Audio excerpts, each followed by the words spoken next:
కృష్ణా జిల్లా తెన్నేరులో బుడమేరు వన్నేరు కాల్వలకు గండి ఉధృతంగా ప్రవహిస్తోన్న వరద నీరు జలదిగ్బంధంలో ఎస్సీ బీసీ కాలనీలు ఉన్నాయి. నీట మునిగాయి పెద్ద ఎత్తున పంట పొలాలు. తెన్నేరులో బుడమేరు వన్నేరు కాల్వలకు గండి పడింది. ఉధృతంగా వరద నీరు ప్రవహిస్తోంది. ప్రధాన రహదారి లోపలికి వరద నీరు పెద్ద ఎత్తున చేరుతోంది. జలదిగ్బంధంలో ఎస్సీ బీసీ కాలనీలు ఉన్నాయి.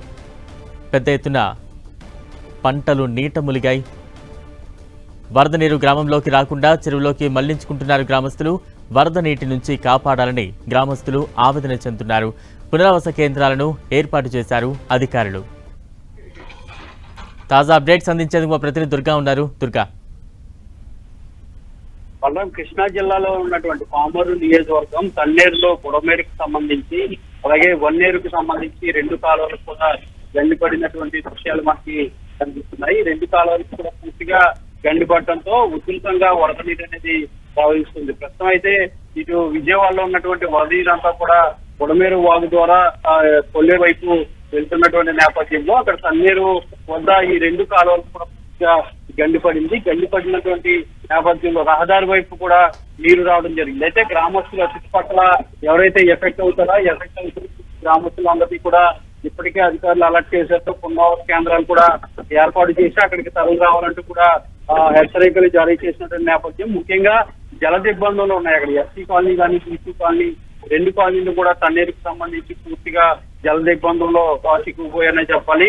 వందల ఎకరాల్లో పంట పొలాలు పూర్తిగా నీట మునిగినటువంటి పరిస్థితి. పూర్తిగా బుడమేరు వాటర్ అనేది పూర్తిగా కొల్లేరు వైపు వెళ్తున్నటువంటి మార్గం తన్నేరు వద్ద పెద్ద గండి పడింది. గండి నుంచి భారీగా వరద నీరు అనేది విస్తృతంగా ప్రవహిస్తుంది. రహదారిపైకి రావడం అలాగే పంట పొలాల్లోకి పూర్తిగా పంటలన్నీ కూడా నీట మునిగడంతో పాటు అక్కడ చుట్టుపక్కల ఉన్నటువంటి గ్రామాల్లో ముఖ్యంగా ఎస్సీ కాలనీలన్నీ కూడా పూర్తిగా నీట మునిగిపోయినటువంటి పరిస్థితి. వరద నీటిలో మేమంతా కూడా చిక్కుకున్నాము, మమ్మల్ని కాపాడాలంటూ కూడా ప్రజలంతా కూడా అక్కడ ఆవేదన వ్యక్తం చేస్తున్నటువంటి పరిస్థితి కనిపిస్తుంది. ప్రజలు చేస్తున్నటువంటి ఆవేదనతో అధికారులు స్పాట్ లో రియాక్షన్ తీసుకున్నారు. అక్కడ పునరావాస కేంద్రాలు కూడా ఏర్పాటు చేసి అక్కడికి తరలి రావాలంటూ కూడా హెచ్చరికలు కూడా జారీ చేస్తున్నటువంటి పరిస్థితి కనిపిస్తుంది. ఏదైనప్పటికీ కూడా బుడమేరు వాగు అనేది విజయవాడ నగరాన్ని ఇప్పటి వరకు గత 4-5 రోజుల నుంచి కూడా అతలాకుతలం చేయడం ఇప్పుడు నగర శివారు ఉన్నటువంటి ఇతర నియోజకవర్గాలకు కూడా వెళ్ళింది. అంటే బుడమేరు వాగు విజయవాడ నుంచి ప్రవహిస్తూ కొల్లేరులోకి చేరుతుంది కాబట్టి కొల్లేరు నుంచి చేరే ఏరియాస్ లో ఉన్నటువంటి కాలువలకు కూడా గండి పడుతుంది.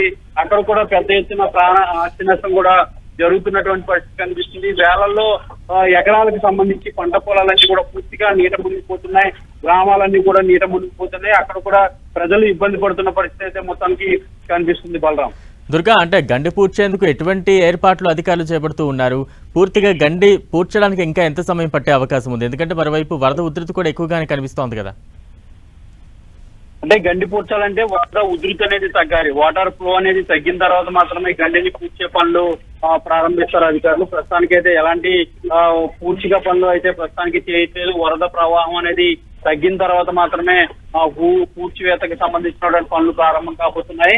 అయితే ఈలోపే మాత్రం గ్రామాల్లోకి అలాగే కాలనీలోకి పూర్తిగా వరద నీటి చేరడం అలాగే పంట పొలాల్లో పూర్తిగా పంటలు కూడా పూర్తిగా నిండిపోయినటువంటి పరిస్థితి కనిపిస్తుంది. ఏదైనప్పటికీ కూడా బుడమేరు అనేది చాలా విషాదాన్ని నిండుతుంది. ఇప్పుడు విజయవాడ నగరం నుంచి చెప్పి ఇప్పుడు రూరల్ ప్రాంతాల్లో ఉన్నటువంటి గ్రామాల్లో కూడా వరద నీరు చేరుతున్నది కాబట్టి అక్కడ కూడా కాలువలకు గండి పడుతుంది. ఎందుకంటే చాలా కాలంగా వరదలు రాలేదు కాబట్టి కాలువ గట్లన్నీ కూడా బలహీనంగా ఉన్నటువంటి నేపథ్యం. ఈ నేపథ్యంలోనే చాలా చోట్ల గండ్లు పడుతున్నాయి. జనావాసాల్లోకి వరద నీరు రావడంతో అక్కడ ఉన్నటువంటి ప్రజలంతా కూడా ఇబ్బంది పడుతున్నారు. వాటర్ ఫ్లో తగ్గితే తప్ప ఈ గండిని పూర్తి పనులు అధికారులు ప్రారంభించే పరిస్థితి అయితే ఇక్కడ కనిపించట్లేదు. నీట మునిగిన ప్రాంతవాసులకు ఎటువంటి హెచ్చరికలు జారీ చేస్తూ ఉన్నారు అధికార యంత్రాంగం? ఎటువంటి సహాయక చర్యలు కొనసాగుతున్నాయి? పునరావాస కేంద్రాలు ఏ రకంగా సిద్ధం చేస్తూ ఉన్నారు? అంటే బుడమేరు వాగు అనేది కొల్లేరు వరకు కలిసే పరివాహక ప్రాంతాలన్నీ కూడా ఇప్పటికే అధికారులు అలర్ట్ చేసి పెట్టారు. ఎవరికైతే ఇబ్బందికర పరిస్థితులు ఉంటాయి వాళ్ళందరినీ కూడా పునరావాస కేంద్రాలకు తరలించాలంటూ కూడా ఇప్పటికే ప్రభుత్వం ఆదేశాలు ఇచ్చినటువంటి నేపథ్యంలో ప్రతి ఏరియాలోనూ కూడా పునరావాస కేంద్రాలు కూడా ఏర్పాటు చేయడం జరిగింది. అయితే ఎక్కడైతే ఎత్తుగట్లు కాలువ గట్లు బలహీనంగా ఉన్నాయో ఆ ప్రాంతాల్లో ఉన్నటువంటి ప్రజలందరినీ కూడా సురక్షిత ప్రాంతాలకి తరలిస్తున్నారు. కానీ కొంతమంది ఇల్లు ఖాళీ చేసి వచ్చేందుకు ఇష్టపడట్లేదు కాబట్టి వాళ్ళు ఇళ్లలోనే ఉంటున్నారు. కానీ గండి పడిన చోట మాత్రం భారీ నష్టం జరుగుతుంది. ప్రతి ఇంట్లో కూడా వాటర్ వెళ్ళిపోవడం, అక్కడ ఉన్నటువంటి ఫర్నిచర్ అంతా కూడా పూర్తిగా నీట మునిగిపోవడం ఆర్థికంగా చాలా ఇబ్బందులు పడుతున్నటువంటి పరిస్థితులు అయితే కనిపిస్తుంది. ప్రస్తుతానికైతే అధికారులు పునరావాస కేంద్రాలు ఏర్పాటు చేశారు. వాళ్ళందరినీ కూడా తరలించే ప్రయత్నాలు కూడా చేస్తున్నారు. అయితే ఈ గండికి సంబంధించి పూడ్చే పనులు మాత్రం వాటర్ ప్రవాహం తగ్గిన తర్వాత మాత్రమే చేస్తామంటూ కూడా చెప్తున్న పరిస్థితి కనిపిస్తుంది వాళ్ళు. Right, thank you Durga. ఎగువను కురుస్తున్న భారీ వర్షాలతో భద్రాచలం దగ్గర గోదావరికి వరద వచ్చి చేరుతోంది. గంట గంటకు వరద ఉధృతి పెరుగుతోంది. ప్రస్తుతం నీటి మట్టం 43.1 అడుగుల వరకు చేరడంతో అధికారులు మొదటి ప్రమాద హెచ్చరిక జారీ చేశారు. ఈ క్రమంలో లోతట్టు ప్రాంతాల ప్రజలు అప్రమత్తంగా ఉండాలని అధికారులు సూచించారు. వాగులు, చెరువుల వద్దకు ఎవరూ సందర్శకులు వెళ్లకూడదని, మత్స్యకారులు గోదావరి వద్దకు వెళ్లవద్దని అధికారులు హెచ్చరించారు. 48 అడుగులకు చేరితే రెండో ప్రమాద హెచ్చరిక, 53 అడుగులకు నీటి మట్టం చేరితే మూడో ప్రమాద హెచ్చరిక జారీ చేస్తారు. ప్రస్తుతం వర్షాలు మహారాష్ట్ర, ఛత్తీస్గఢ్తో పాటు గోదావరి పరివాహక ప్రాంతంలో దంచి కొడుతున్నాయి. దీంతో వరద మరింత పెరిగే అవకాశం ఉందని తెలుస్తోంది. అటు ఏలూరు జిల్లాలోని పోలవరం ప్రాజెక్టు దగ్గర గంట గంటకు గోదావరి ఉధృతి పెరుగుతోంది.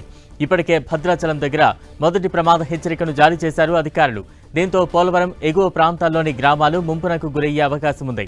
ప్రస్తుతం పోలవరం వద్ద గోదావరి వరద ఉధృతి పెరుగుతుండటంతో ప్రాజెక్టు 48 గేట్లు ఎత్తి 8 లక్షల క్యూసెక్కుల వరద నీటిని కిందకు విడుదల చేస్తున్నారు అధికారులు. దీంతో ధవళేశ్వరం వద్ద గోదావరి ఉగ్రరూపం దాల్చుతోంది.